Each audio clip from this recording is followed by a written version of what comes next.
का दौर जारी। पिछले 24 घंटों में 1 लाख नए मामले, 61 दिन में सबसे कम किए गए दर्ज। लगातार 25वें दिन नए मामलों की तुलना में स्वस्थ होने वालों की दर ज्यादा। रिकवरी दर 93.94%। देश में कुल 23.27 करोड़ वैक्सीन की दी गई है खुराक।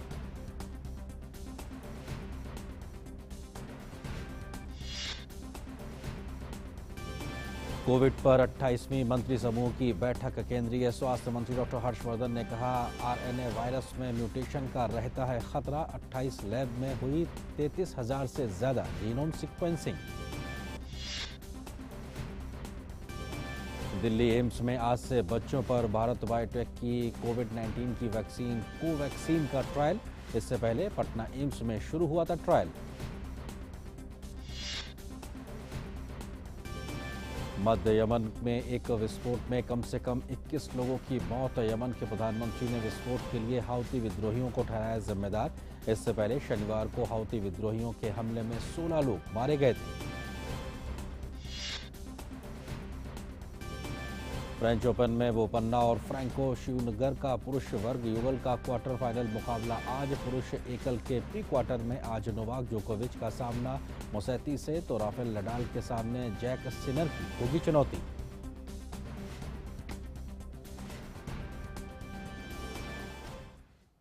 तो आप देख रहे थे इस वक्त की हेडलाइंस, और सबसे पहले आज की बड़ी खबर पे डालते हैं सबसे पहले नजर।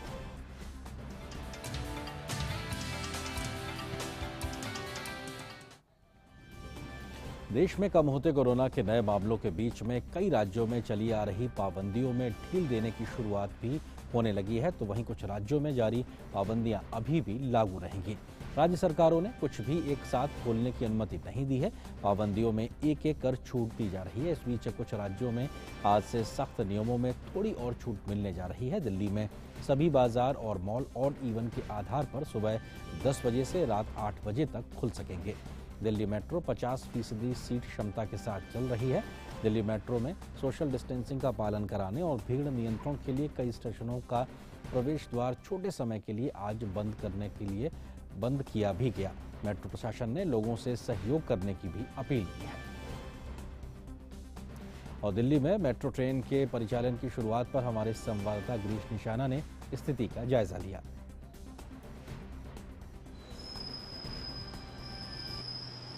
50% क्षमता के साथ दिल्ली मेट्रो के द्वार भी लोगों के लिए खुल चुके हैं। आप यहां देख सकते हैं किस तरह से सामाजिक दूरी का पालन करते हुए लोग मेट्रो में सफ़र कर रहे हैं। कुछ यात्री हमारे साथ हैं, बात करते हैं। क्या कहेंगे, लंबे समय के बाद मेट्रो चालू हुई है? मेट्रो में 50% के साथ कैपेसिटी स्टार्ट किया है, तो काफ़ी अच्छा मैनेजमेंट कर रखा है मेट्रो ने। एंट्री करते टाइम सैनिटाइज़र और टेम्परेचर मैपिंग और बाकी सब कुछ बढ़िया है एकदम। और लोग बाग इतना भी क्राउडेड नहीं है, बट जैसे मैनेजमेंट अच्छा रहेगा तो आई होप पब्लिक थोड़ा आने के स्टार्ट करेगी। अरेंजमेंट्स तो इन प्लेस है for the time being. Let's hope so कि ऐसे ही रहता है। यही काम सबसे अच्छा हो, मेट्रो स्टार्ट हो, क्योंकि जो लोग रोज काम कर रहे हैं उनको बहुत ज़्यादा प्रॉब्लम्स हो रही थी।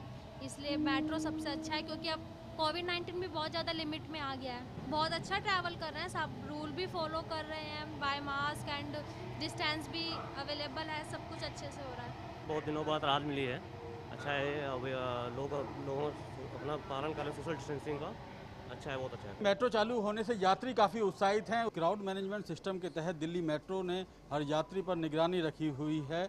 उम्मीद की जानी चाहिए इन नियमों का पालन करते हुए लोग दिल्ली मेट्रो में यात्रा करेंगे।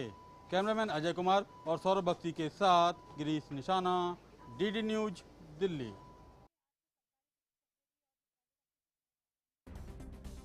टिकट हटा दिए गए हैं। पुलिस कमिश्नर एसएन श्रीवास्तव ने इसकी जानकारी दी है। उन्होंने कहा कि अनलॉक भले ही हो गया हो, लेकिन जनता को सावधानी अभी भी बरतनी चाहिए। लोगों को याद रखना चाहिए कि बीमारी का प्रभाव कम हो गया है, लेकिन बीमारी अभी भी हम सब के बीच में कहीं ना कहीं मौजूद है।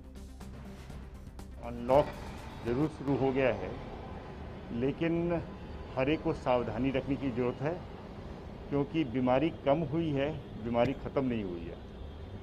तो जो भी इकोनॉमिक एक्टिविटी हो रही है वो हो, लेकिन बड़े सावधानी के साथ। जहाँ तक दिल्ली पुलिस का सवाल है, आपने देखा है कि यातायात में कोई अवधान ना हो, तो हमने बैरिकेड्स को एक साइड में कर लिया ताकि यातायात चल सके। हमने जो शॉपकीपर्स है उन पे भी जिम्मेवारी डाली है, जो मार्केट वेलफेयर एसोसिएशन है उन पे भी जिम्मेवारी डाली है कि वे भी सोशल डिस्टेंस का ध्यान रखें। और दिल्ली में अनलॉक की गतिविधियां किस तरीके से आज से जो शुरुआत हुई उस विषय पर अधिक बातचीत करने के लिए हमारे सहयोगी संवाददाता गिरीश निशाना इस वक्त हमारे साथ में मौजूद हैं, उनसे हम बात करते हैं। गिरीश, लगभग 1.5 महीने के बाद में अब दिल्ली एक अनलॉक की प्रक्रिया की आज से शुरुआत हुई है। पहला दिन किस प्रकार का अभी तक का अनुभव रहा है लोगों को, खासतौर से अगर हम बाजारों की बात करें और मूवमेंट को लेकर बात करें?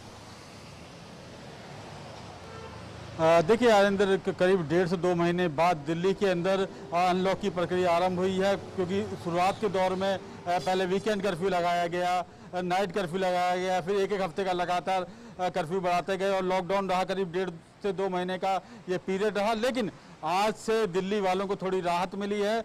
आज सुबह से सबसे पहले अगर मेट्रो की बात की जाए तो मेट्रो भी आरंभ हो चुकी है, उसके अंदर भी 50% क्षमता से यात्री जो है यात्रा कर सकते हैं। इसके अलावा अगर बात की जाए बाज़ारों की, तो बाज़ारों में और मॉल के अंदर ख़ास तौर पर ऑड इवन पर ये खोले गए हैं। वहाँ पर ख़ास तौर पर जो मार्केट एसोसिएशन है उनको बोला गया है कि वो तय करें कि किस आधार पर वो अपनी दुकानें खुलवाएंगे।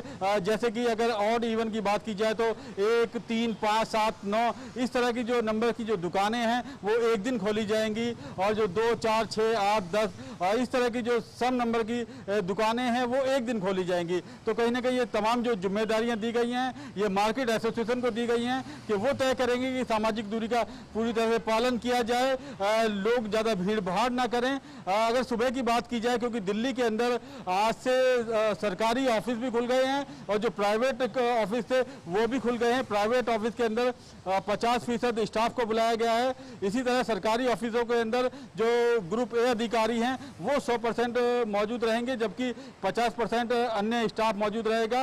उनको भी देखते हुए अगर सुबह की बात की जाए तो ITO के आसपास थोड़ा ट्रैफिक जरूर देखने को मिला, लेकिन इस समय मैं अपने कैमरा सहयोगी MG सुरेंद्र से कहूँगा कि वे दृश्य दिखाएं। ये हम नई दिल्ली के अंदर मौजूद हैं। नई दिल्ली की ये सड़कें हैं जहाँ पर आप देख सकते हैं कुछ दिन पहले तो बिल्कुल सुनसान पड़ी हुई थी, लेकिन आज थोड़ा सा मूवमेंट दिखाई दे रहा है, लोग सड़कों पे दिखाई दे रहे हैं। हालांकि लोग जो मास्क जरूर लगा के निकल रहे हैं। सुबह ही मेरी काफ़ी लोगों से बातचीत हुई थी तो उन्होंने कहा मास्क जरूर लगाना है, सामाजिक दूरी का पालन करना है। तो वो अगर ये समझ के रहे लोग तो आने वाले समय के अंदर इस चुनौती से लड़ सकेंगे।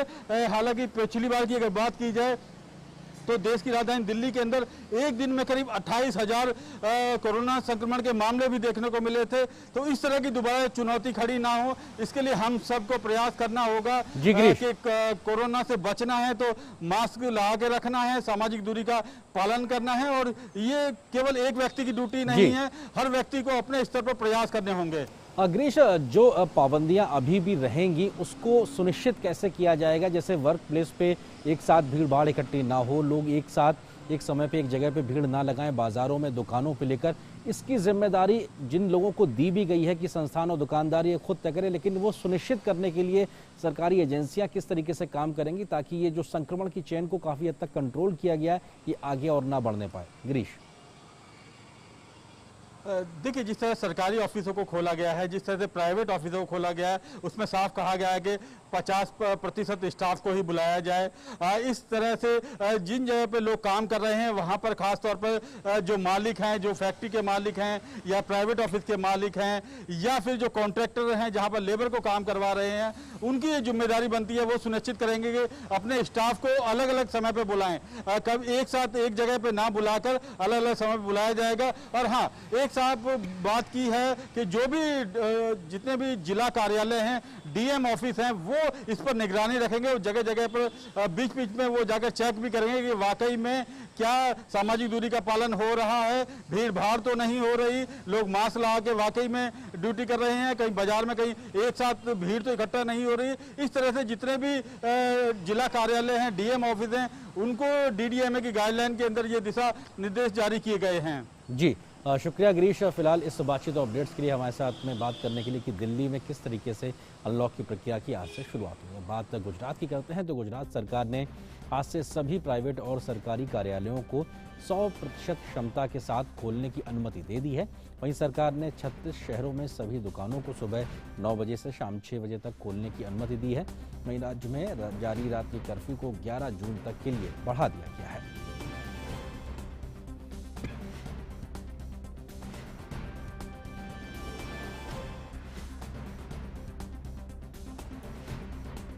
हमारी सहयोगी सुमन इस वक्त अहमदाबाद से हमारे साथ में मौजूद हैं। गुजरात में किस तरीके से अनलॉक की प्रक्रिया की एक आगे बढ़ी है और सुमन, किस तरीके से रियायत मिली है लोगों को, और लेकिन फिर भी जो सावधानी बरतने की जरूरत है उसके मद्देनजर किस तरह से लोग अभी भी उसका पालन कर रहे हैं? क्या कुछ अपडेट आप दे सकती हैं गुजरात के लिहाज से? जी बिल्कुल, सबसे पहले तो मैं आपको ये बता दूं कि गुजरात में बीते 2 हफ्तों से लगातार ही कोरोना के मामलों में कमी आई है और क्योंकि कोरोना के मामले कम हो रहे हैं तो इसको देखते हुए राज्य सरकार जो है वो कई तरीके की छूट लोगों को दे रही है, जिसमें आज से गुजरात भर में जो सरकारी और प्राइवेट जो ऑफिसेस है वहाँ पर 100% कैपेसिटी के साथ लोग जो है वो काम कर पाएंगे। लेकिन इस दौरान भी सरकार और प्रशासन ये सुनिश्चित करेगा कि जब 100% कैपेसिटी के साथ लोग काम करेंगे किसी ऑफिस में तो वहाँ पर सोशल डिस्टेंस का, मास्क का, इन सभी चीज़ों का जो है वो पूरी तरीके से ध्यान रखा जाए। इसके साथ ही अगर अहमदाबाद की बात की जाए तो आज अहमदाबाद में जो लोकल बसेस चलती हैं BRTS और MTS, वो भी आज सुबह 6 बजे से लेकर शुरू कर दी गई हैं, जिसका समय रात 8 बजे तक रहेगा। इन बसों में भी 50% कैपेसिटी के साथ ही इनको बसों को शुरू किया गया है। इसके साथ ही इस बात का ध्यान रखा गया है कि बस में प्रॉपर सोशल डिस्टेंस मेंटेन रहे, बसों को सैनिटाइज करने से लेकर बस स्टैंड पर भीड़ जमा ना हो, इस बातों का भी पूरी तरीके से ध्यान रखा जा रहा है। इसके साथ ही आज से गुजरात में शैक्षणिक सत्र, पहला जो सत्र है उसकी शुरुआत हुई है। तो स्कूल हो या कॉलेजेस हो, सभी जगह ऑनलाइन एजुकेशन जो है, ई स्कूल, ये शुरू किए जा चुके हैं। आज सवेरे से 9 बजे से ही बच्चों ने अपनी पढ़ाई भी शुरू कर दी गई है। तो कई जगह पर जो है वो सरकार ने छूट दी है। एक बात मैं आपको ज़रूर मेंशन करना चाहूँगी कि 4 जून तक तो गुजरात में जो इस सुबह से दुकानें खोलने की परमिशन दी गई थी वो सुबह 9 से केवल 3 बजे तक ही दी थी, लेकिन फिर इसको बढ़ाकर शाम 6 बजे तक कर दिया गया है। पर इसके साथ ही जो 36 सिटीज़ है वहाँ पर लॉकडाउन, जो नाइट कर्फ्यू है उसको बरकरार रखा गया है। 11 जून तक इसकी अवधि दी गई है और इन सभी के साथ में पूरा ध्यान रखा जा रहा है कि भले ही सरकार ने छूट दी है लेकिन सरकार भी सबसे ये अपील कर रही है और हर जगह ये सुनिश्चित करने की कोशिश कर रही है कि कहीं भी कोरोना के नियमों का उल्लंघन ना हो, सभी जगह सोशल डिस्टेंस और मास्क का पालन हो। सुमन, जो निजी संस्थान हो या जो भी संस्थान खोल दिए गए हैं जहां पे पूरी क्षमता के साथ में लोग अपना काम कर सकेंगे, वहां पर तमाम प्रोटोकॉल्स का पालन हो, खासतौर से सैनिटाइजेशन कराने की व्यवस्था, जब आप संस्थान बंद हो रहा हो उस वक्त सैनिटाइज किया जाए और अगले दिन खुलने तक वो एक पूरी प्रक्रिया हो। तो ये जो प्रोटोकॉल्स हैं इन सब के अनुपालन के लिहाज से भी क्या कुछ खास इंतजाम किए गए और इसको सुनिश्चित कैसे किया जाएगा जो सरकारी महकमा उसके माध्यम से?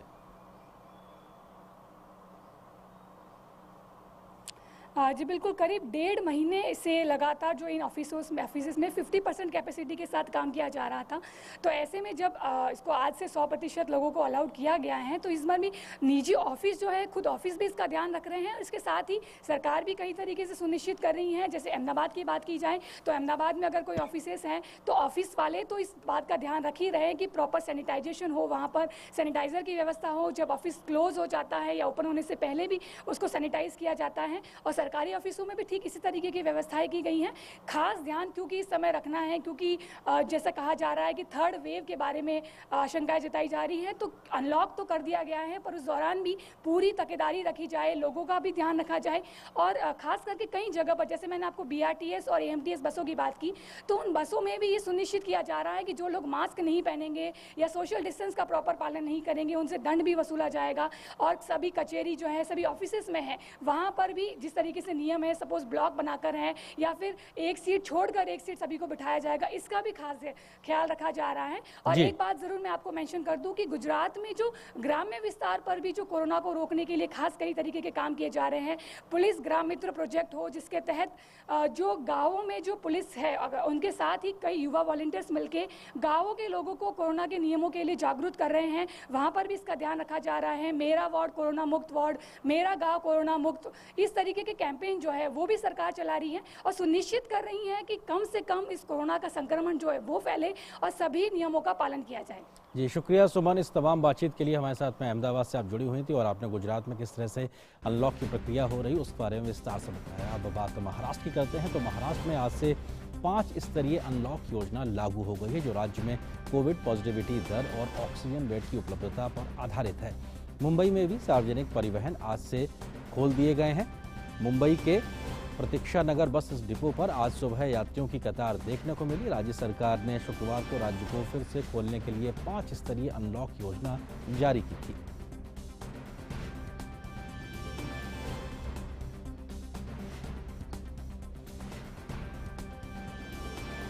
वहीं पुणे में भी आज से अनलॉक लागू हो गया है। पुणे में जिम और सैलून भी आज खुले। वहीं सार्वजनिक परिवहन के लिए भी लोगों की भीड़ देखने को मिली।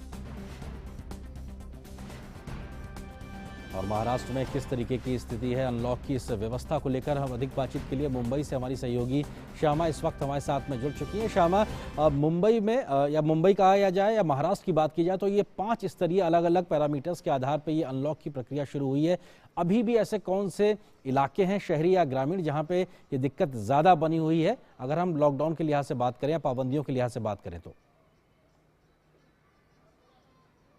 जी देखिए, जो ये 5 स्टेप बनाया गया है, 5 लेवल बनाया गया है ओपन करने के लिए, ये बहुत ध्यान में रखते हुए बनाई गई है क्योंकि धीरे धीरे फेज वाइज मैनर में लॉकडाउन को ओपन किया जा रहा है। इसके अलावा अगर हम बात करें तो ये जो 5 लेवल है इसमें हर डिस्ट्रिक्ट कलेक्टर अपनी ओर से ये निर्णय ले सकते हैं कि उनका जो इलाका है, उनका जो ज़िला है वो कौन से लेवल में गिरता है, कौन से लेवल में आता है और उस हिसाब से जो नोटिफिकेशंस जारी किए गए हैं ब्रेक द चेन ऑर्डर में, उस हिसाब से उसे लागू किया जाएगा। तो अगर मुंबई की बात करें तो मुंबई है लेवल 3 में, यानी कि मुंबई में छूट दी गई है लेकिन रिस्ट्रिक्शंस भी बने हुए हैं। जो लेवल 1 है जिसमें अहमदनगर आता है, यवतमाल आता है, ये सारे जगहों पर काफ़ी ज़्यादा रिस्ट्रिक्शंस को ईज कर दिया गया है, लेकिन साथ में कॉशियस रहें ये एक इंस्ट्रक्शन दिया गया है। वैसे ही बात कर लें तो हिंगोली है वो लेवल 2 में है। लेवल 3 में काफ़ी ज़्यादा डिस्ट्रिक्ट्स आते हैं। लेवल 3 की अगर हम बात करें तो इसमें जो ऑफिसेस हैं वो 50% कैपेसिटी के साथ में चल सकते हैं 4 बजे तक, गवर्नमेंट और प्राइवेट दोनों। इसके अलावा जो परिवहन है वो उसे भी, जो BST बसेस होते हैं उसे पूरी फुल कैपेसिटी में ओपन कर दिया गया है, लेकिन उसमें स्टैंडिंग पैसेंजर कोई नहीं होगा, ये इंश्योर करना होगा ताकि सोशल डिस्टेंसिंग इसमें बना रहे। इसके अलावा जिम, सैलून ये सब भी प्रायर अपॉइंटमेंट के साथ में कम कैपेसिटी में चालू कर सकते हैं, इसका भी एक तरीके से इंस्ट्रक्शन दिया गया है। तो ओवरऑल अगर हम बात करें तो महाराष्ट्र वासी जो हैं हर लेवल में जो अलग अलग जो ज़िले आते हैं या एरिया आते हैं काफ़ी ज़्यादा खुश हैं क्योंकि लॉकडाउन खुल रहा है फिर से। और जिस तरीके से पहले रेस्ट्रिक्शंस थे कि दुकान सिर्फ 2 बजे तक है या 11 बजे तक है और वो शाम में अगर आते थे ऑफिस से लौटते थे तो वो अपना सामान नहीं ले पा रहे थे, अब वो 4 बजे तक बढ़ा दिया गया है और वो अपनी जो ज़रूरत की चीज़ें हैं वो आसानी से ले सकते हैं। इसके अलावा अगर हम बात करें तो मुख्यमंत्री उद्धव ठाकरे ने कल काफ़ी सारे सेक्शंस के साथ में मीटिंग की वर्चुअली। फिल्म जगत और जो टीवी सीरियल जगत है उनके मेकर्स से मीटिंग की, जिसमें ये साफ बताया गया है कि मुंबई में अगर आंकड़े कंट्रोल में आ जाते हैं कोविड केसेस के तो ही यहाँ पर शूटिंग को अलाउ किया जाएगा। इसके अलावा जो शूटिंग है अगर जहाँ पे भी अलाउ किया जा रहा है वो बबल में किया जाएगा। इसके अलावा फिल्म जगत के अलावा इंडस्ट्रियलिस्ट से भी बात की गई ताकि वो भी इंश्योर कर सकें कि उनके फैक्ट्रीज़ में या वो जहाँ पे जिनसे भी जो उनके एम्प्लॉयज़ हैं वो कोविड अप्रोप्रिएट बिहेवियर का पालन कर रहे हैं या नहीं कर रहे हैं, वो सुनिश्चित करें। एक बहुत अच्छा उन्होंने ये एक स्टेटमेंट दिया कि लॉकडाउन किसी को नहीं चाहिए और ना ही हम चाहते हैं कि हम वायरस से नॉकडाउन हो। तो जिस तरीके से महाराष्ट्र फेज वाइज मैनर में, लेवल वाइज मैनर में ओपन हो रहा है, हमारी भी जिम्मेदारी उतनी ही बनती है कि हम कोविड अप्रोप्रिएट बिहेवियर का पालन करें। पिछले समय जो हुआ था, फर्स्ट लॉकडाउन खुला था और सब एक तरीके से ढिलाई हो गई थी, वैसा हम फिर से ना करें और इंश्योर करें कि हम तो सेफ हैं ही, सोसाइटी भी सेफ रहे और साथ ही जो ये कोविड पॉजिटिव नंबर्स हैं वो बढ़ते हुए नजर ना आए। जी श्यामा, एक महत्वपूर्ण चुनौती यही होती है कि जब अनलॉक की प्रक्रिया शुरू होती है तो सार्वजनिक परिवहन से लेके और जो भी वर्क प्लेसेस है वहाँ पे एक संख्या में ज़्यादा देखने में लोग मिलते हैं और एक साथ काम करते, संक्रमण की रफ्तार वहीं से बढ़ना शुरू होती है। ऐसे में इस पूरी समस्या में प्रोटोकॉल का पालन हो, इसको सुनिश्चित करने के लिए क्या अतिरिक्त व्यवस्था, क्योंकि हमने देखा कि महाराष्ट्र में लगातार हर एक तरीके से स्थिति में ज़्यादा केस देखने को मिलते रहे और आगे ये ना हो स्थिति हो, इसके लिए कुछ खास इंतजाम? जी देखिए, हर गुरुवार को रिव्यू किया जाएगा सारा ही जितना सिचुएशन है या जिस तरीके से ढिलाई दी जा रही है उन सभी रिस्ट्रिक्शंस को या जो ईजिंग है उनको थर्सडे को रिव्यू कर दिया जाएगा एक बार। उस हिसाब से हर जगह पर जो भी क्राइटेरिया होगा वो वहाँ पे अगर नंबर बढ़ता हुआ दिख रहा है तो फिर से एक बार रिस्ट्रिक्शंस लगाए जाएंगे, ये तय हो गया है। साथ ही ये बता दिया गया है कि अगर कोई भी पालन करता हुआ नजर नहीं आ रहा और उसकी वजह से आंकड़े बढ़ते हुए एक बार फिर से वो पैटर्न मिला तो फिर से एक रिस्ट्रिक्शंस जो कड़े निर्बंध हैं वो लगा दिए जाएंगे। इसके अलावा हम ये भी देखते हैं कि जो अलग अलग म्युनिसिपल कॉरपोरेशंस हैं वो अपनी तरफ से रोड्स के ऊपर में या जो भीड़भाड़ वाले इलाके हैं वहाँ पर मार्शल्स डिप्लॉय करते हैं ये इंश्योर करने के लिए कि लोग मास्क सही से पहन रहे हैं या नहीं पहन रहे हैं, नाक के नीचे नहीं है, चिन के नीचे नहीं है, तो वो फाइन के जरिए भी वो किया जा रहा है। साथ ही जो ट्रैवलिंग वाली बात की आपने, तो रेलवे फिलहाल अभी तो सभी के लिए ओपन नहीं हुआ है, लेकिन तभी भी वहाँ पर भी मार्शल्स डिप्लॉयड रहते हैं ये इंश्योर करने के लिए कि कहीं जो कोचेस है उसके अंदर में कोविड अप्रोप्रिएट बिहेवियर का पालन होता हुआ अगर नहीं नजर आ रहा है तो वो उसे इंश्योर करेंगे कि लोगों से या तो फाइन के जरिए या तो एक आग्रह के जरिए कि लोग उस चीज का पालन करें। जी शुक्रिया श्यामा, फिलहाल इस बातचीत के लिए हमारे साथ में मुंबई से जुड़ने के लिए और महाराष्ट्र में किस प्रकार से एक अनलॉक की प्रक्रिया की शुरुआत हुई है 5 चरणों के आधार पे उस पर विस्तार से बात करने के लिए। अब बात उत्तर प्रदेश की करते हैं। उत्तर प्रदेश में अब सिर्फ लखनऊ, मेरठ, सहारनपुर और गोरखपुर में ही कोरोना कर्फ्यू लागू रहेगा। इसके साथ ही प्रदेश के 71 जिले कोरोना कर्फ्यू से मुक्त हो गए हैं। उत्तर प्रदेश में जहाँ भी 600 से कम कोरोना के सक्रिय केस हैं वहाँ से कोरोना कर्फ्यू हटाया जाएगा।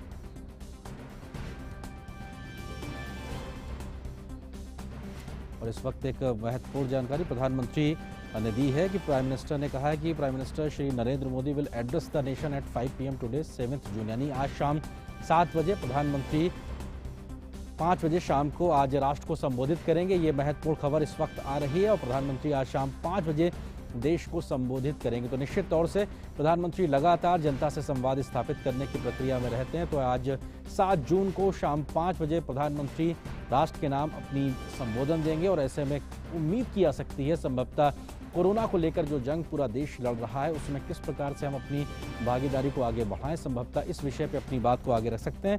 लेकिन क्या कुछ संभावित है, इस विषय पे बात करने के लिए हमारे सहयोगी संवाददाता सुधाकर दास इस वक्त हमारे साथ में मौजूद है, उनसे हम बात करते हैं। सुधाकर, क्या उम्मीद कर सकते हैं, संभवतः कोरोना के खिलाफ जो एक जंग है उस पर प्रधानमंत्री अपनी बात रख सकते हैं? देखिए, बहुत महत्वपूर्ण है, खासतौर से आर्यन हम लगातार देख रहे हैं कि प्रधानमंत्री मोदी की लगातार न सिर्फ ये कोशिश रही है कि टीम इंडिया के तौर पर पूरे देश का नेतृत्व करे, सबके साथ संवाद के जरिए, सामूहिक प्रयासों के जरिए स्थिति से बाहर देश को निकाला जाए, बल्कि लगातार उन्होंने समय समय पर देशवासियों को संबोधित भी किया है, सीधे उनको संदेश दिया है और उसका एक बहुत बड़ा असर हमने बीते साल भी और इस बार भी लगातार देखा, उन संदेशों का, प्रधानमंत्री के आग्रह का, उनकी अपील का। लेकिन निश्चित तौर पर अब जब आंकड़े इस तरह से सामने आ रहे हैं कि लगातार जो एक्टिव केसेस उनकी संख्या कम हो रही है, लगातार जो रिकवर होने वाले लोगों की संख्या बढ़ रही है और उसके साथ साथ ही जो एक कर्व था उसको फ्लैटन करने में हम लोगों ने एक सफलता पाई है, तो निश्चित तौर पर एक अहम पड़ाव पर इस वक्त देश है। उस वक्त प्रधानमंत्री आज देश को संबोधित कर रहे हैं शाम 5 बजे, तो निश्चित तौर पर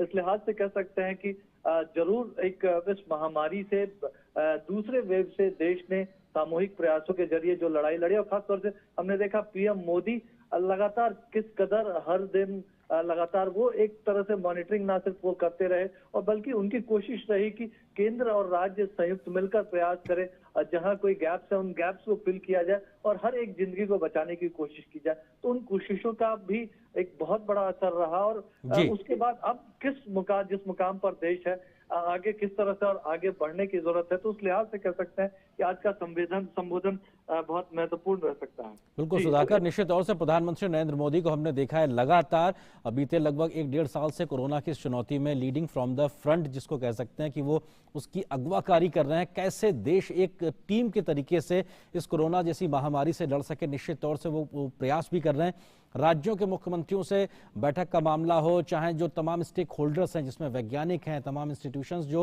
वैक्सीन बना रहे हैं, जो तमाम डॉक्टर्स जो इस पूरी प्रक्रिया में लगे हुए हैं, उन सबसे संवाद की प्रक्रिया को प्रधानमंत्री ने लगातार जारी रखा है। और आज हम उम्मीद कर रहे हैं कि जब शाम 5 बजे प्रधानमंत्री अपनी बात राष्ट्र के नाम रखेंगे तो निश्चित तौर से इस लड़ाई को कैसे हम मजबूती से आगे बढ़ाएं उस दिशा में काम हो सकता है। तो सुधाकर, उम्मीद ये भी कर सकते हैं कि प्रधानमंत्री जो लगातार बैठकें करते रहते हैं तमाम स्टेक होल्डर्स के साथ, राज्यों के साथ में, और कैसे वैज्ञानिक तरीके से इस पूरे कदम को आगे बढ़ाया जाए, उस दिशा में भी कुछ महत्वपूर्ण बातें वो रख सकते हैं। सुधाकर जी बिल्कुल आर्येंद्र, और खास तौर से देखिए जिस तरह से अनलॉकिंग की प्रक्रिया राज्यों ने शुरू की है, क्योंकि राज्यों के आग्रह पर इस बार राज्यों को ही ज्यादा अधिकार दिए गए थे लॉक करने की या अनलॉक करने की जो बात थी, और वो जो अनलॉकिंग की प्रक्रिया शुरू हुई है तो अर्थव्यवस्था को भी गति मिलती हुई लग रही है। लेकिन इसका दूसरा पहलू ये भी है कि आर्येंद्र, भारत जैसी इतनी बड़ी आबादी वाला देश सेकेंड वेव से निकल पाएगा, इसे लेकर देश और दुनिया के कई लोगों को भले भरोसा नहीं था, लेकिन एक शख्स जो शख्स हम जानते हैं जिनके प्रयासों से देश के लोग एकजुट हुए, उनको भरोसा था कि अगर लोग हौसला बनाए रखे, सामूहिक प्रयास हो, अनुशासन के साथ, स्वास्थ्य कर्मियों के परिश्रम के साथ इस सेकंड वेव के कर्व को फ्लैट बनाया जा सकता है। और हम जानते हैं पीएम मोदी का जो नेतृत्व, उनका संकल्प और उनका समर्पण, वो एक बड़ी वजह भी थी सेकंड वेव को हमने जिस प्रभावी तरीके से मुकाबला किया। निश्चित तौर पर अब क्योंकि वो लगातार इस बात को कहते रहे हैं कि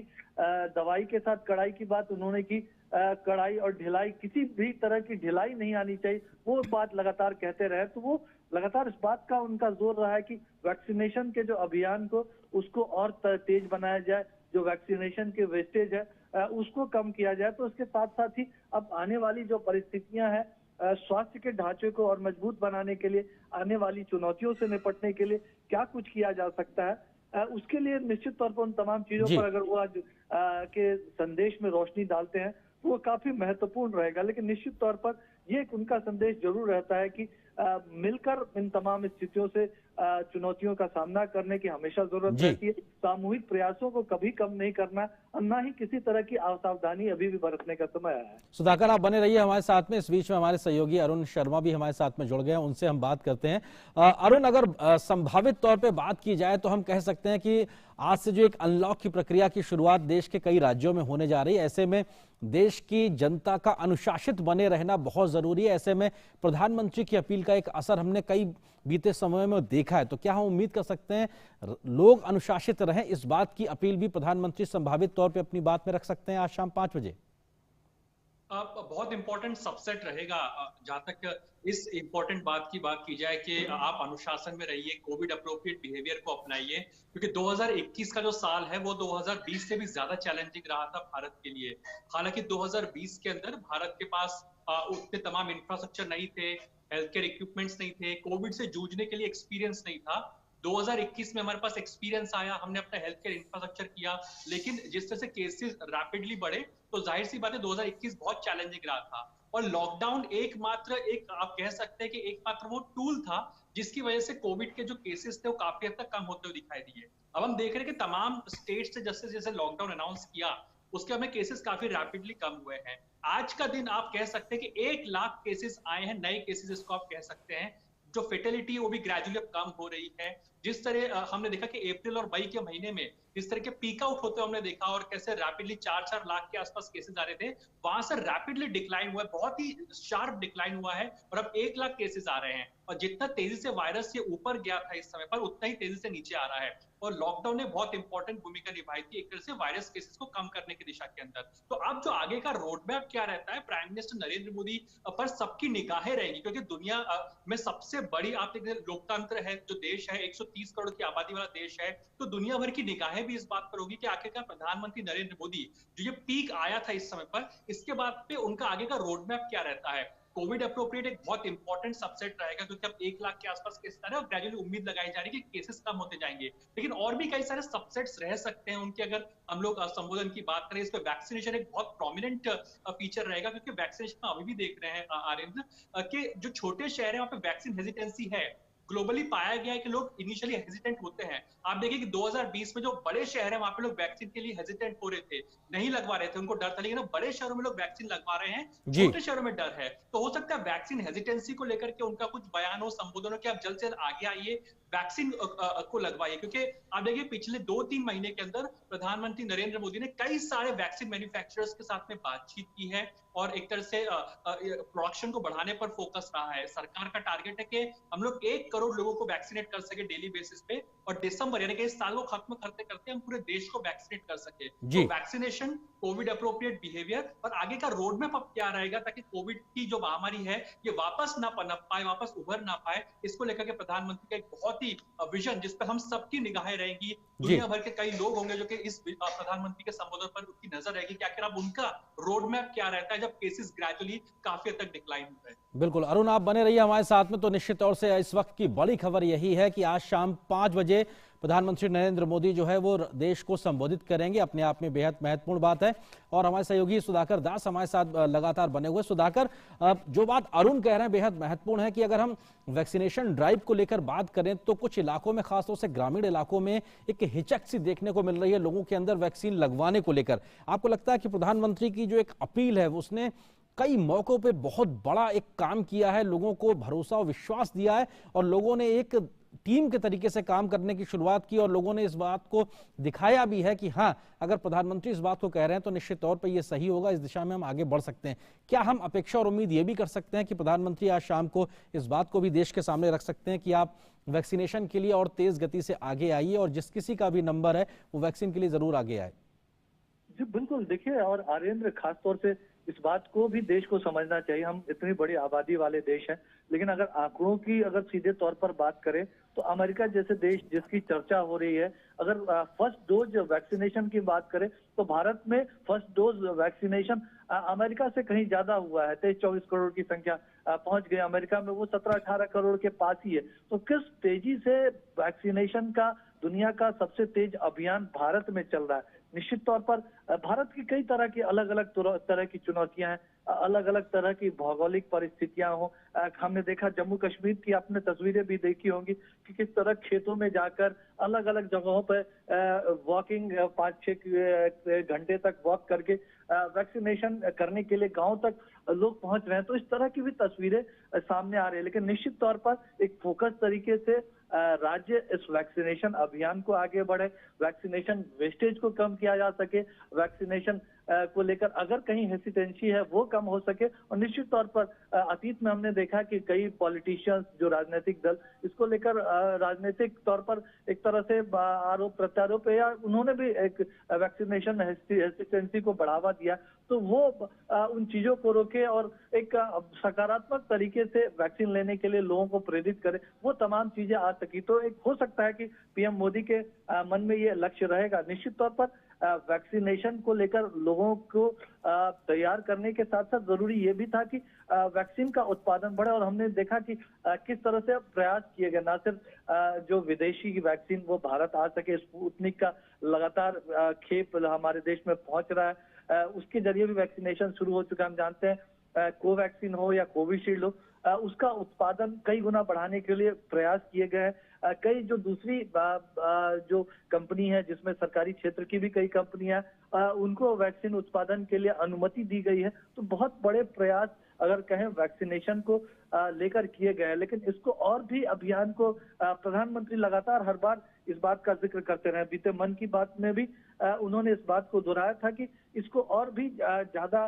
तेज करने की जरूरत है। और वो उन्होंने उस दिन ये भी कहा था कि चुनौती कितनी भी बड़ी हो, भारत का विजय का संकल्प हमेशा ही उतना ही बड़ा रहा है। और देश की जो सामूहिक शक्ति है आर्यन, और हमारे सेवा भाव ने हर तूफान से देश को बाहर निकाला है। तो ये पीएम मोदी का इस तरह का वो भरोसा रहा है। निश्चित तौर पर आज एक बार फिर वो मौका, इस तरह के मौकों में हमने लगातार देखा है कि वो चाहे हमारे डॉक्टर्स हो, नर्सेस हो, हमारे फ्रंट लाइन वॉरियर्स हो, जो अपनी खुद की चिंता छोड़कर दिन रात जिन्होंने काम किया, वो लगातार काम कर रहे हैं। एक एक व्यक्ति की जिंदगी बचाने के लिए प्रयास जिन्होंने किया है, कर रहे हैं, उनको भी प्रधानमंत्री हो सकता है कि धन्यवाद बोलना चाहे इस मौके पर। हमने अतीत में भी देखा कि इस तरह की चीजें उन्होंने की है, लेकिन निश्चित तौर पर प्रधानमंत्री देश के सबसे बड़े कम्युनिकेटर है। जब वो संवाद करते हैं तो वो सीधे लोगों के जहन में उतरता है, उनके दिल तक पहुंचता है। और जब वो कोई बात रखेंगे, कोई अपील करेंगे, तो निश्चित तौर पर वो लोग उसका पालन भी करना चाहेंगे। और निश्चित तौर पर अरुण जिस तरह से कह रहे थे कि वैक्सीनेशन के साथ ही पूरे एक तरह से गवर्नेंस का अब रोड मैप आगे किस तरह से स्वास्थ्य को लेकर हो, अर्थव्यवस्था को लेकर हो, तमाम चीजों को लेकर, उस पर अगर प्रधानमंत्री क्या कुछ करते हैं उस पर भी सबकी नजर रहेगी। बिल्कुल अरुण, अगर आपसे समझने की कोशिश करें, हमने देखा कि बीते दिनों सीबीएसई की जो 12वीं की परीक्षा थी उसको भी स्थगित करने का फैसला लिया गया। ये भी प्रधानमंत्री की अगुवाई में एक बड़ा फैसला था, इसको लेकर भी लगातार चर्चाएं थी। तो क्या प्रधानमंत्री अपनी इस बात में बच्चों से जुड़ी बात भी रख सकते हैं, क्योंकि उनके मन में भी कई प्रकार के सवाल हैं पढ़ाई लिखाई को लेकर, जो बंदिशें पिछले 1-1.5 साल से लगातार चली आ रही। तो अपने इस संवाद में प्रधानमंत्री जब जनता से संवाद करेंगे तो बच्चों, छात्रों के लिए भी कुछ बातें हो सकती हैं। अरुण, मल्टीपल पॉइंट्स पर उनकी बातचीत रह सकती है। जैसा कि पहले हमने बोला कि बहुत लाइकली है कि प्रधानमंत्री नरेंद्र मोदी वैक्सीनेशन ड्राइव को लेकर बातचीत करें। ये जो पूरा साल चैलेंजिंग रहा 2021 का, फ्रंटलाइन जो डॉक्टर्स, हमारे जो फ्रंटलाइन वर्कर्स रहे, उनका शुक्रिया अदा करें, बहुत ये सब लाइकली है। लेकिन देखिए कि अभी तक प्रधानमंत्री नरेंद्र मोदी ने जितने भी राष्ट्र के नाम संबोधन किए हैं, एड्रेस टू द नेशन किया है, उसमें कुछ मेजर अनाउंसमेंट्स उन्होंने जरूर की है।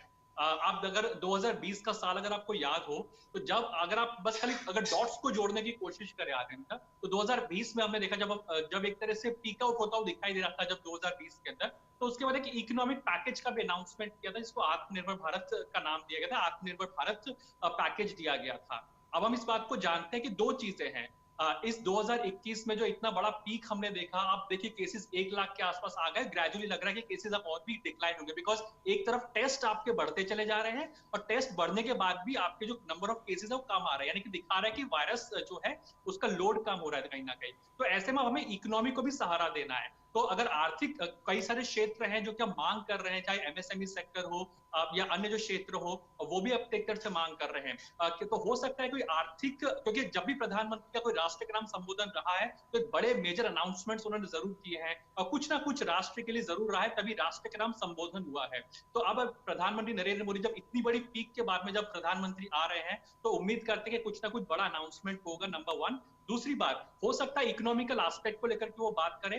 नंबर 3, जो कि आपने बच्चों की बात की है, तो हम इस बात को जानते हैं आर्येंद्र, सरकार ने बहुत बड़ा कदम इस बार उठाया है कि जिन बच्चों ने अपने पेरेंट्स को खो दिया है, सरकार ने एक तरह से उनको पूरी उनकी जिम्मेदारी ले ली है, फाइनेंशियल एंगल से ले ली है, सोशल एंगल से उनकी जिम्मेदारी ले ली है। जब तक बच्चा 18 या 23 साल तक हो जाएगा, उनको फाइनेंशियली किसी चीज की दिक्कत ना हो, सरकार ने कदम उठाया है। पूरे देश भर में अगर किसी भी बच्चे ने अपने अभिभावक को खो दिया, पेरेंट्स को खो दिया है, जो शायद कब उनकी जिंदगी में ये पल वापस नहीं आ सकता, अपने पेरेंट्स को वापस नहीं पा सकते, लेकिन सरकार एक माँ बाप का रोल अदा तो नहीं कर सकती, लेकिन हाँ ये जरूर कोशिश कर रही है कि कैसे उनकी जिम्मेदारी ली जा सके और फाइनेंशियल इनको कैसे सपोर्ट किया सके। तो सरकार ने बहुत बड़ा अनाउंसमेंट किया है, लेकिन बावजूद के कई सारे बच्चे ऐसे हैं, कई सारी फैमिलीज ऐसी हैं जिन्होंने बहुत दुख पाया है, कई लोग डिप्रेशन और एंजाइटी में हैं, तो मेंटल हेल्थ के भी कई सारे इश्यूज हैं। तो प्रधानमंत्री नरेंद्र मोदी का एक फोकस, एक इमोशनल अपील ऐसे फैमिलीज के लिए जरूर रहेगी कि आखिरकार कैसे अब हम इस महामारी से उभरें और अब आगे की तरफ देखें। जो हम खो चुके हैं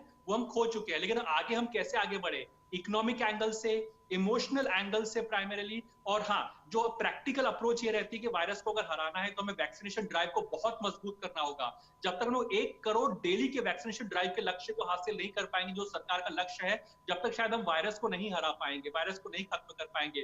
दिसंबर तक पूरा देश अगर वैक्सीनेट हो जाता है तो लोग जो बात करेंगे वापस वायरस का रीइमर्जेंस हो सकता है, वो सब होता हुआ नहीं दिखाई देगा। तो वैक्सीनेशन एक बहुत बड़ा इंपॉर्टेंट टूल है। तो उम्मीद यही कही जा रही है कि हो सकता है इकोनॉमिक एस्पेक्ट हो सकता है एक इमोशनल एंगल हो, पेरेंट्स के लिए, बच्चों के लिए, फ्रंटलाइन वर्कर्स के लिए कोविड अप्रोप्रिएट बिहेवियर को अपनाने की बात हो, और जाहिर तौर पर एक तरह से रोड मैप क्या रहता है उस पर सबकी निगाह है, क्योंकि अब आखिरकार प्रधानमंत्री नरेंद्र मोदी के जहन में क्या है, कैसे वो लीड करते हैं 130 करोड़ भारतीयों को, खास करके अब जब पीक हुआ है उसके बाद में क्या कुछ रोड मैप रहता है सरकार का, उस पर जरूर फोकस रहेगा। बिल्कुल, और शाम 5 बजे का हम सभी को इंतजार रहेगा कि प्रधानमंत्री अपने राष्ट्र के संबोधन में क्या कुछ महत्वपूर्ण बात कहते हैं, क्या कुछ ऐलान भी कर सकते हैं, किस प्रकार की अपील भी कर सकते हैं।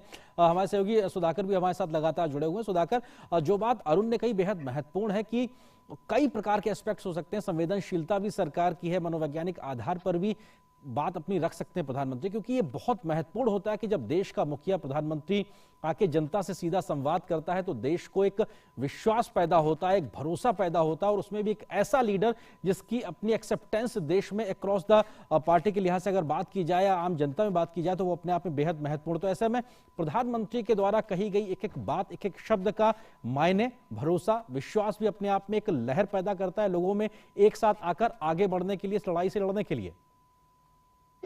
बिल्कुल बिल्कुल बिल्कुल बिल्कुल, दो चीजें अरेंद्र, खास तौर से एक तो लगातार पीएम मोदी के संवाद का सबसे बड़ा असर ये हुआ है कि किसी तरह की भी चुनौती आई हो, देशवासियों का भरोसा और विश्वास, या एक तरह से कह सकते हैं इस चुनौती से हम बाहर सकते हैं, ये इच्छा शक्ति वो कभी टूटने नहीं पाया।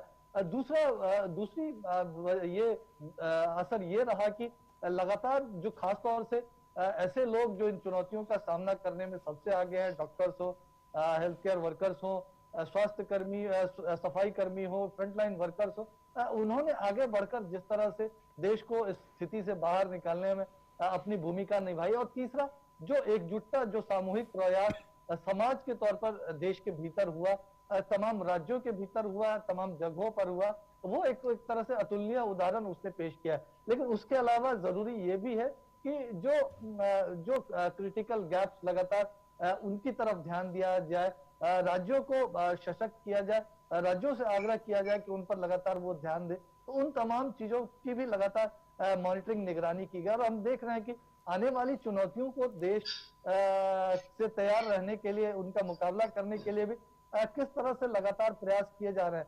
पीएम केयर्स फंड के जरिए चाहे देश के हर जिले के सरकारी अस्पताल में ऑक्सीजन प्लांट स्थापित करने की बात हो, लाखों की संख्या में ऑक्सीजन कंसंट्रेटर्स सरकारी अस्पतालों को मुहैया कराने की बात हो, जो मेगा अस्पताल ऑक्सीजन प्लांट्स के आसपास बनाने के लिए जो कोशिश चल रही है, मेगा अस्पताल बनाए गए हैं जो कोरोना से निपटने के लिए। इसके अलावा जो राज्यों को जिस तरह से तमाम तरह की मदद की जरूरत है, उसमें और भी क्या कुछ करने की जरूरत है, क्या कुछ रणनीति हो सकती है। उसके अलावा अब इस अहम मुकाम पर जब सेकेंड वेव से हमने प्रभावी मुकाबला किया, अभी थोड़ी जरूर चुनौतियां कुछ राज्यों में बची हुई हैं, उन चुनौतियों से कैसे बाहर निकला जाए। तो साथ ही साथ अब जो ये समय आया है, एक हमको मौका मिला है, उस मौके को किस तरह से सुरक्षित रहते हुए, खुद को स्वस्थ रखते हुए देश को आत्मनिर्भर भारत बनाने के लिए क्या प्रयास किए जा सकते हैं। लोगों को खासतौर से सशक्त करने के लिए हो सकता है कुछ लोगों को दिक्कत हुई हो, उन लोगों के लिए किस तरह से मिलजुल कर प्रयास किए जा सकते हैं। तो निश्चित तौर पर इन तमाम चीजों को लेकर अगर प्रधानमंत्री आज की बात में अगर कुछ कहते हैं तो वो काफी महत्वपूर्ण संदेश रहेगा। लेकिन निश्चित तौर पर देश को जिस तरह से ये एक तरह से एड्रेस ही नहीं है, सिर्फ एक तरह से देश को प्रधानमंत्री स्टीयर भी करते हैं, साथ एक साथ आगे लेकर भी चलते हैं। तो उस लिहाज से कह सकते हैं आज का संबोधन बेहद महत्वपूर्ण है। अरुण, हम इस बात की भी संभावना कह सकते हैं कि प्रधानमंत्री का ये जो आज शाम 5 बजे राष्ट्र को संबोधन है, इससे पहले जो उन्होंने तमाम लोगों से बैठकें की हैं, खासतौर से राज्यों के मुख्यमंत्रियों के साथ में बैचेस में उन्होंने बैठकें की और राज्यों से फीडबैक भी लिया है कि क्या जमीनी स्तर पर दिक्कतें, परेशानियां आ रही हैं, उनके निदान का समाधान क्या हो सकता है। उस समाधान को एक तरीके से कंपाइल करके एक रोड मैप बनाने का भी प्रयास किया गया केंद्र के स्तर पर। आपको लगता है कि ये सारा जो फीडबैक भी प्रधानमंत्री के पास में बीती कई मीटिंग्स का रहा होगा, उसका भी एक सार आज के संबोधन में, प्रधानमंत्री के संबोधन में देखने को मिल सकता है। अरुण, बिल्कुल, जब कोविड को लेकर के पहला राष्ट्र के नाम संबोधन हुआ था, तब प्रधानमंत्री नरेंद्र मोदी ने, हम सब इस बात को जानते हैं कि जनता कर्फ्यू का ऐलान किया था, जब एक दिन का स्वैच्छिक कर्फ्यू था कि आप जनता के द्वारा कर्फ्यू लगाया जाएगा। वहां से लेकर के अब तक प्रधानमंत्री नरेंद्र मोदी ने कई सारे एड्रेस टू द नेशन किए हैं कोविड से जुड़े हुए। अब हम जानते हैं कि पिछले, अगर आप देखेंगे 2 से 3 महीने के अंदर, या खास करके जब अभी केसेस लगातार बढ़ते हुए दिखाई दिए थे, 4 लाख के आसपास डेली केसेस जब आ रहे थे, उस समय पर प्रधानमंत्री नरेंद्र मोदी ने मल्टीपल टाइम्स जो स्टेट चीफ मिनिस्टर्स हैं उनसे बातचीत की है। दूसरी सबसे इंपॉर्टेंट बात, हमारी जो आर्म फोर्सेस हैं, आर्मी, नेवी, एयरफोर्स, इनकी प्रिपेयर्डनेस कैसी है, ये लोग कैसे इन्होंने काम किया, इससे लगातार उन संपर्क में रहे हैं। वैक्सीन मैन्युफैक्चरर्स के साथ में प्रधानमंत्री नरेंद्र मोदी, अगर आप देखेंगे, वो लगातार संपर्क में रहे हैं। वैक्सीन मैन्युफैक्चरर्स को हालांकि ये भी कहा गया है कि आप डायरेक्टली प्राइम मिनिस्टर ऑफिस के साथ संपर्क में रहें, जिस भी चीज की दिक्कत है आप उसको बताइए, क्योंकि प्राइम मिनिस्टर नरेंद्र मोदी ने एक क्लियर कट इंस्ट्रक्शंस दिए हुए हैं कि जो वैक्सीन मैन्युफैक्चरर्स है उनको जो भी रॉ मटेरियल की जरूरत है, एपीआईज की जरूरत है, जितनी भी मैन्युफैक्चरिंग को लेकर के अपनी कैपेसिटीज को बढ़ाने के लिए जिस चीज की भी जरूरत है, वो आपको तुरंत मुहैया कराया जाए। तो ये तो प्राइमरीली वैक्सीन को लेकर के हुआ। मैं बार बार फोकस वैक्सीन को लेकर के इसलिए कर रहा हूं आर्यन, क्योंकि आज प्रधानमंत्री नरेंद्र मोदी जब संबोधन करेंगे, क्योंकि जो टूल इंपॉर्टेंट होता है कोरोना वायरस के खिलाफ जंग के अंदर, उसमें वैक्सीनेशन बहुत इंपॉर्टेंट और बहुत प्रभावी होता है। और प्रधानमंत्री नरेंद्र मोदी ने लगातार जो इतनी सारी मीटिंग्स की है, वैक्सीन उनका बहुत इंपॉर्टेंट सबसेट रहा है तमाम मीटिंग्स का। एक वैक्सीन वेस्टेज को रोकने का और एक वैक्सीनेशन ड्राइव को बढ़ाने का छोटे शहरों के अंदर। हमने दरअसल हर देश में देखा है कि इनिशियली वैक्सीन हेजिटेंसी होती है, बाद में लोग एक्सेप्टेंस के मोड में आकर एक्सेप्ट करते हैं। पहले बड़े शहरों में लोगों में हेजिटेंसी थी, अब ये बड़े शहरों में एक्सेप्टेंस आ रही है, लेकिन छोटे शहरों में भी हेजिटेंसी है, तो उसको भी ग्रेजुअली दूर किया जा रहा है अवेयरनेस के माध्यम से। और जैसे क्या कि जो तमाम और मीटिंग्स ली गई हैं, उसमें प्राइमरीली मीटिंग्स हम देखेंगे कैसे बच्चों से जुड़ी जो बात हो, उनके लिए बड़ा फैसला, सीबीएसई स्टूडेंट्स के लिए एक बड़ा फैसला लेना, इस तरह की बैठकों को एक तरह से किया है। लेकिन इन 4-5 महीनों में भारत ने अपनी कैपेसिटीज को कैसे बनाया है? देखिए, अचानक से आप देखिए कि जो ऑक्सीजन की जो किल्लत बीच में आई थी, जो ओरिजिनल डिमांड थी, उस ओरिजिनल डिमांड के बाद में कैसे हमने immediately 1000 metric ton of oxygen का सप्लाई को बढ़ाया है हमने ग्रेजुअली। ऑक्सीजन टैंकर्स की कहीं ना कहीं डेफिसिट चल रहे थे, ऑक्सीजन टैंकर्स को एक तरह से प्रोक्योर किया गया और उनकी मात्रा बढ़ाई गई देश के, ताकि टैंकर के माध्यम से मूवमेंट हो सके। रेलवेज ने प्राइमरीली जो एक्सप्रेस ट्रेन की शुरुआत की थी, जिससे कि ऑक्सीजन एक्सप्रेस के माध्यम से देश भर में ऑक्सीजन की सप्लाई चिन्हित की जा रही थी, उससे काफी तेजी आई और ऑक्सीजन की किल्लत आज की तारीख में देश में बिल्कुल खत्म हो चुकी है। तो जितने चैलेंजेस हमने देखे पिछले 2-4 महीनों के अंदर, इसमें ऑक्सीजन एक प्रोमिनेंट मुद्दा था, दवाइयां एक प्रोमिनेंट मुद्दा थी, क्योंकि कई सारी जो दवाइयां होती है जो पोस्ट कोविड इन्फेक्शंस को करती हैं, उनकी दवाइयों की किल्लत है, सरकार ने उसका कोटा भी बढ़ाया है, उसकी मैन्युफैक्चरिंग भी बढ़ाई है। इसमें एम्फोटेरिसिन नाम की दवाई है जो कि ब्लैक फंगस से निपटने में काम आती है।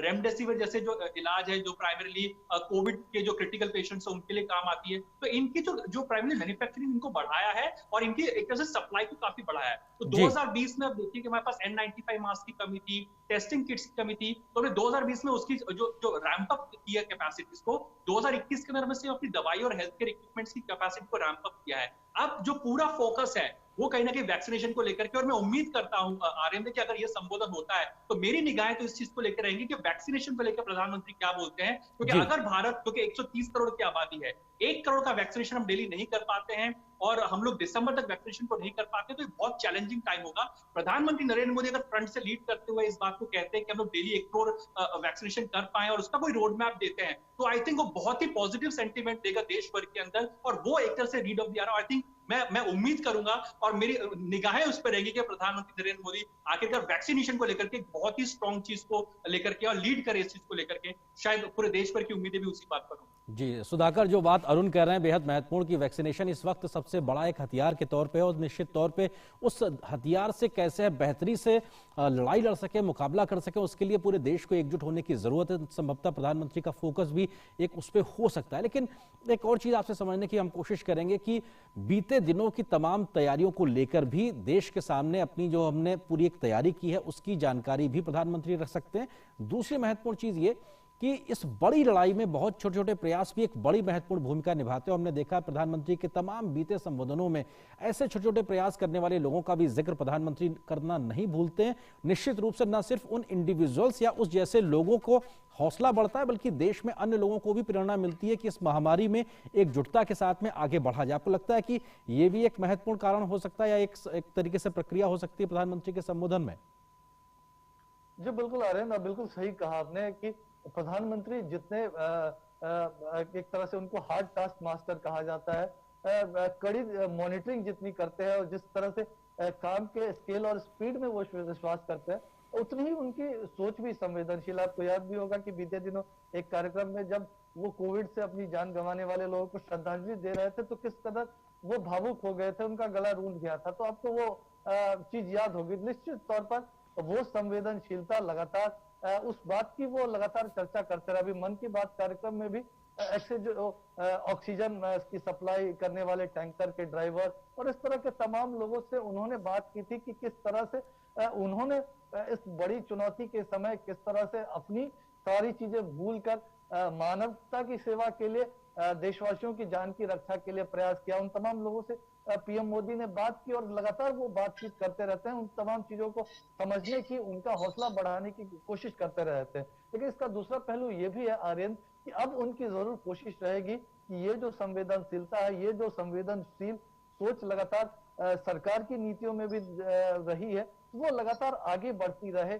जब वो कोई रोड मैप बनाए, और हमने देखा कि चाहे पीएम केयर्स फंड के जरिए बच्चों को एक तरह से जो जिन्होंने अपने माँ बाप को गंवाए हैं उनके भविष्य की चिंता करने की बात हो, तो अब जब उनकी सरकार की ये सोच भी रही है कि सबसे पहले जरूरतमंदों तक पहुंचा जाए, और जिसके जरिए हमने देखा कि 2 महीने के लिए मुफ्त राशन 80 करोड़ से ज्यादा नागरिकों तक पहुंचाया गया। तो ये तमाम चीज संवेदनशील सोच, जरूरतमंदों तक पहुंचने की कोशिश, और साथ ही साथ कोशिश ये कि अब इस मुकाम से आगे बढ़कर एक तरह से फिर से पुनर्निर्माण की जो प्रक्रिया लगातार चल रही है, आत्मनिर्भर भारत, सशक्त भारत का जो अभियान चल रहा है, उस अभियान को और कैसे गति दी जाए, तेजी दी जाए। साथ ही साथ इस बात को भी ध्यान में रखते हुए कि हेल्थ इंफ्रास्ट्रक्चर को और भी जो कुछ कई राज्य हैं वहां मजबूत करने की जरूरत है, उसके लिए क्या कुछ प्रयास किया जाए। उनकी कोशिश ये भी होगी कि जो उन्होंने निर्देश दिए हैं, चाहे हर जिले में ऑक्सीजन प्लांट स्थापित करने की बात हो या जो अस्पतालों में इंफ्रास्ट्रक्चर को और मजबूत करने की बात हो, उसके लिए उन्होंने जो निर्देश दिए हैं वो उसकी भी लगातार मॉनिटरिंग होती रहे। तो साथ ही साथ हमने देखा कि संवाद की जो उनकी जो प्रक्रिया रहती है, चाहे वो ड्रग मैन्युफैक्चरर्स हो, चाहे वैक्सीन मैन्युफैक्चरर्स हो, ऑक्सीजन के निर्माण करने वाले लोग हो, या फिर जिलाधिकारी जो बहुत एक तरह से कह सकते हैं बहुत अहम सूत्र होता है जिलों के भीतर काम करने के, तो तमाम लोगों से इस संवाद की प्रक्रिया को वो लगातार आगे बढ़ाते रहे। जी, इसके लिए क्या कुछ वो प्रयास करेंगे, तो निश्चित तौर पर उस लिहाज से भी कह सकते हैं 5 बजे का संबोधन बेहद ही महत्वपूर्ण रहने वाला है। बिल्कुल बेहद महत्वपूर्ण रहने वाला है और हम सबकी निगाहें भी टिकी हुई। अरुण, अगर अर्थव्यवस्था के नजरिए से समझने की कोशिश करें, क्या कुछ संभावित तौर पे एक बात हो सकती है प्रधानमंत्री के संबोधन में? क्योंकि हमने देखा है प्रधानमंत्री ने फोकस इस बात पे रहा कि ये जो इतनी बड़ी एक आपदा आई है उसमें कौन से ऐसे अवसर हैं जिसका इस्तेमाल करते हुए हम आत्मनिर्भर भारत की ओर आगे बढ़ सके। आपको लगता है कि उस लिहाज से भी प्रधानमंत्री के संबोधन में कुछ खास बातें हो सकती हैं, कुछ खास अपील हो सकती है? बिल्कुल होगी, क्योंकि हम जानते हैं अगर हम लोग अगर डॉट्स को ही कनेक्ट करने की कोशिश करें तो आज देखिए कि आज प्रधानमंत्री ने जैसे कहा कि जान भी जहान भी, और तो जैसे इकोनॉमी पे फोकस है। आपसे अनलॉक ग्रेजुअली कई सारे स्टेट्स में शुरू हो चुका है। आप चाहे उत्तर प्रदेश के स्टेट्स देख लीजिए, महाराष्ट्र देख लीजिए, दिल्ली देख लीजिए, ग्रेजुअली तमाम स्टेट्स अब ओपन अप कर रहे हैं। ओपन अप के साथ में सबसे इंपॉर्टेंट जो चैलेंज आता है वो आता है अर्थव्यवस्था को लेकर के, कि आखिरकार जब हमने 2-4 महीने में, पिछले 2-3 महीने के अंदर हमने ग्रेजुअली कंप्लीट लॉकडाउन तमाम स्टेट्स से लगाए थे और बहुत ही स्ट्रिक्ट लॉकडाउन मेजर्स लगाए थे, तो ऐसे में प्राइमरली एक तरफ सरकार ने इस बात को तो इंश्योर किया कि कैसे 80 करोड़ लोगों तक राशन पहुंचा जाए, किसी को कोई दिक्कत ना हो। लेकिन जब opening up of the economy होती है, जब अर्थव्यवस्था खुली जाती है, तो उसको सहारे की जरूरत होती है।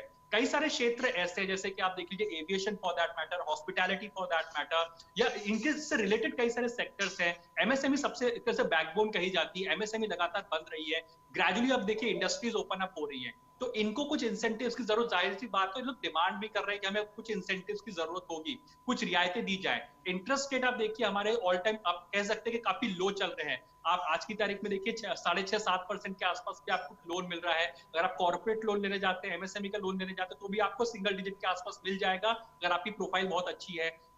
तो ऐसे में लेकिन सरकार से लोगों की उम्मीद है कि हमें इंसेंटिव मिले, हमें कुछ रियायतें दी जाए और कुछ टैक्स हॉलीडेज दिए जाए, जिससे कि प्राइमरीली हम लोग एक बार वापस से खड़े हो सके अपने पैरों के ऊपर। तो अगर हम देखें कि पिछले कुछ अगर प्रधानमंत्री नरेंद्र मोदी कुछ संबोधन रहे हैं प्राइमरीली, जिसमें उन्होंने कई अलग अलग मंचों पर बात की है, कुछ अलग अलग प्लेटफॉर्म्स पे बात की है, तो उन्होंने साफ तौर पर इस बात का इंडिकेशन दिया है कि अब हमारा फोकस एक तरह से एक अर्थव्यवस्था को गति भी देना है, अपना ख्याल भी रखना है, कोविड अप्रोप्रिएट बिहेवियर को अपनाना भी है। तो ऐसे में हम देखें 2020 के अंदर जब हमने देखा कि जब opening up of the economy हो रहा था, तब प्रधानमंत्री नरेंद्र मोदी ने एक मेगा पैकेज, आत्मनिर्भर भारत पैकेज का अनाउंसमेंट किया था। 2021 में हमने इस बात को रियलाइज किया कि हमें जाहिर सी बात है आत्मनिर्भर होना है, तो तमाम जो ये सेक्टर्स है ये कुछ डिमांड करते, तो हो सकता है कि इकोनॉमिक एंगल हो प्रधानमंत्री नरेंद्र मोदी का जब संबोधन होने की। एक बात है आरिंदर कि अगर प्रधानमंत्री नरेंद्र मोदी संबोधन कर रहे हैं तो कुछ मेजर अनाउंसमेंट्स की हम उम्मीद कर सकते हैं। शायद ये 8वां संबोधन होगा प्रधानमंत्री नरेंद्र मोदी का, लेकिन हाँ कुछ बड़े अनाउंसमेंट्स की हम उम्मीद कर सकते हैं। जी बहुत बहुत शुक्रिया अरुण, आपका हमारे साथ जुड़ने के लिए, सुधाकर आपका हमारे साथ जुड़ने के लिए। तो निश्चित रूप से बड़ी खबर इस वक्त की है कि आज शाम 5 बजे प्रधानमंत्री नरेंद्र मोदी राष्ट्र के नाम अपनी संबोधन करेंगे, अपनी बात सामने रखेंगे। तो निश्चित तौर से हम तमाम संभावनाओं के बारे में जिक्र कर रहे थे, क्या कुछ संभावित तरीके से प्रधानमंत्री के संबोधन में हो सकता है, लेकिन सच में क्या वो कहेंगे, इसके लिए हमें शाम 5 बजे तक इंतजार करना होगा। लेकिन निश्चित तौर से कोरोना की इस जंग में किस तरह से देश एकजुट होकर आगे बढ़े, इस पूरी लड़ाई के लिए प्रधानमंत्री के संबोधन बीते समय में एक महत्वपूर्ण भूमिका निभाते रहे और इस बार आज का ये संबोधन भी एक बड़ी भूमिका निभाएगा। निश्चित तौर से इस सब की उम्मीद हम लगातार कर रहे हैं। फिलहाल इस मिड डे प्राइम के इस अंक में इतना ही, लेकिन डीडी न्यूज़ पर खबरों का सफर लगातार जारी है। नमस्कार।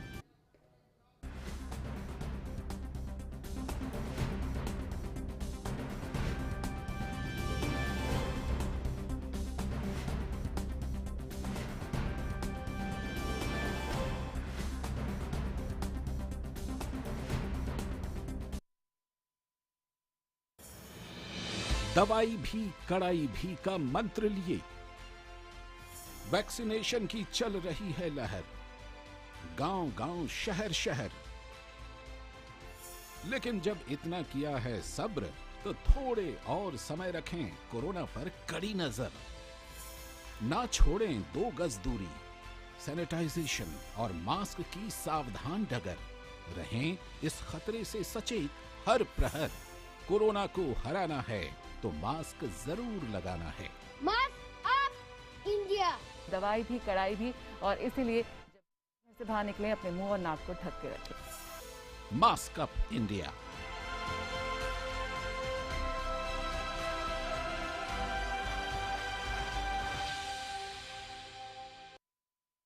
Your window to rising India. India's voice on global platforms. Latest news from India and around the world. In-depth analysis of global headlines. Watch DD India in your country. Available for downlink in Central Asian countries. STTV broadcast is available through the satellite GSAT 17 at 93.5 degrees east. HDTV broadcast is available through the satellite GSAT 10 at 83 degrees east. For technical details, scan here. Switch to DD India now.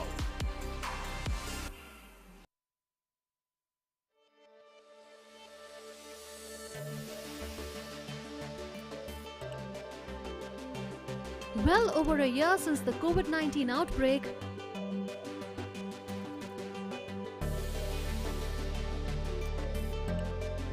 the world is still looking for answers.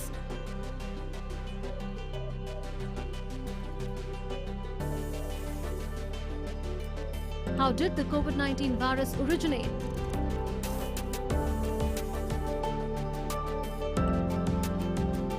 Did the virus jump from wildlife to humans?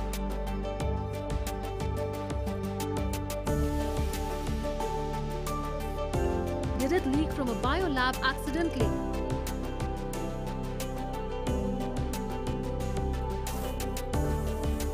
Or is it a biological weapon developed in a laboratory to wreak havoc?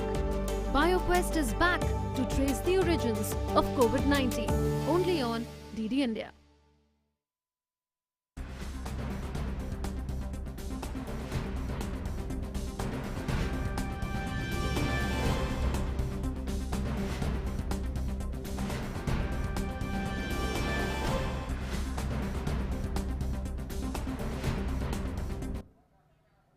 Namaskar and welcome to Midday Prime. In the next 1 hour, we're going to bring you news and updates from India and the world, as well as from the world of business and sports, and some interesting stories that are catching the eye as well. In focus this afternoon is the process of unlocking that is taking place in several parts of the country as the graded response to COVID numbers declining kicks in. Let's begin with the big news at this hour. Prime Minister Narendra Modi to address the nation at 5 p.m. today. The PMO has tweeted.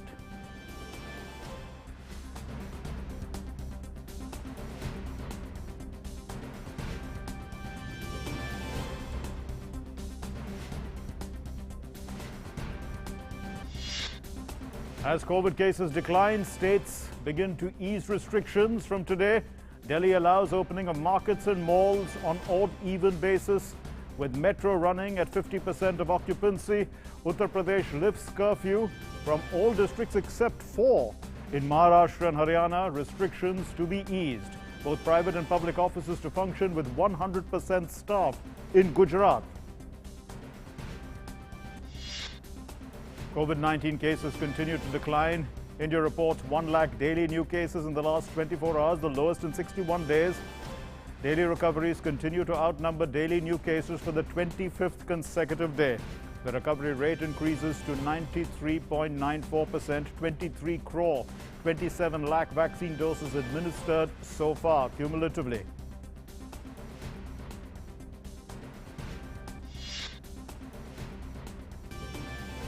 Group of Ministers meeting holds on COVID-19 situation in the country is being held. The Union Health Minister, Dr. Harshvardhan, says that RNA viruses are prone to mutations. More than 30,000 genome sequencing has been done so far in 28 labs.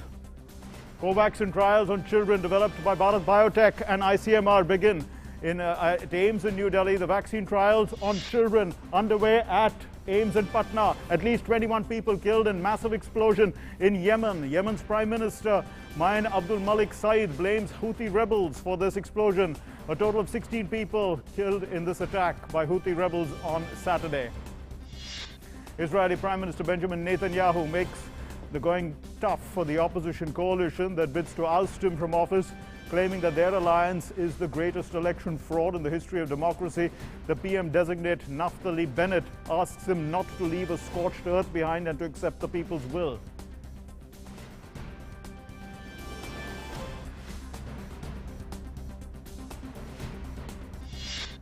In the French Open, Bopana and Skugor to play the men's doubles quarterfinal today. In the men's singles, Djokovic will face Musetti and Rafael Nadal to meet Jack Sinner in the pre-quarterfinals.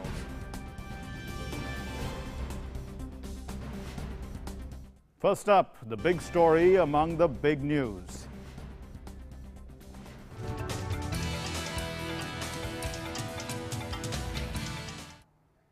And the big story is that the Prime Minister Narendra Modi, will be addressing the nation at 5 p.m. today.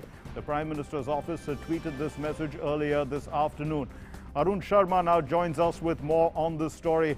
Well, Arun, put this into context for us. The Prime Minister to address the nation at a time when, within a month, COVID cases have reduced from the peak on May 7th to now.